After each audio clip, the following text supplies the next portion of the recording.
আজকের বিতর্কের বিষয় হলো ছাত্রছাত্রীদের বিদ্যালয়ে না পাঠিয়ে কোচিং ক্যাম্পে ক্লাস করানো কতটা যৌক্তিকতা রয়েছে।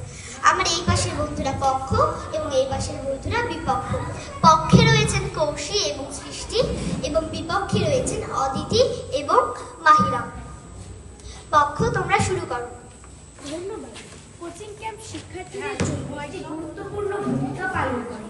এটি তাদের একাডেমিক ক্যারিয়ারে বিশেষভাবে সাহায্য করে।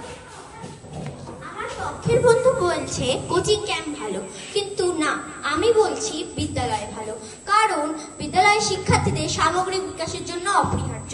কোচিং ক্যাম্প শুধুমাত্র একাডেমিক শিক্ষা দেয়, কিন্তু বিদ্যালয়ের শিক্ষার্থীদের সামাজিক, মানসিক ও শারীরিক বিকাশের জন্য সাহায্য করে। কোচিং ক্যাম্পে বিশেষজ্ঞ শিক্ষকরা আছেন যারা শিক্ষার্থীদের প্রতিযোগিতামূলক পরীক্ষার জন্য প্রস্তুত করে। কিন্তু বিদ্যালয়ের শিক্ষকরা অভিজ্ঞ ও প্রসারিত, তারা শিক্ষার্থীদের সামগ্রিক বিকাশের জন্য কাজ করেন। ধন্যবাদ বিতর্কিকরা। এখন প্রশ্নোত্তর পর্ব শুরু হবে। কোচিং ক্যাম্প কি শিক্ষার্থীদের উপর চাপ সৃষ্টি করে না? শিক্ষার্থীদের প্রস্তুতি নিতে সাহায্য করে, কিন্তু চাপ বাড়ায় না। কিন্তু অনেক সময় কোচিং ক্যাম্প শিক্ষার্থীদের উপর অতিরিক্ত চাপ সৃষ্টি করে। ধন্যবাদ বিতর্কিকরা। এখন আরেকটি প্রশ্ন।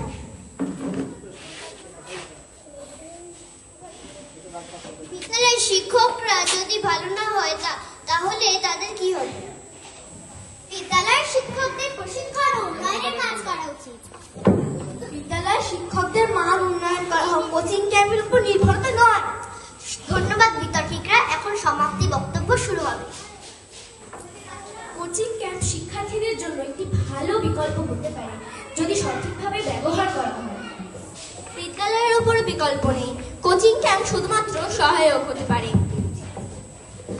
ধন্যবাদ বিতর্কিকরা। আপনারা দুজনেই অসাধারণ বিতর্ক করেছেন।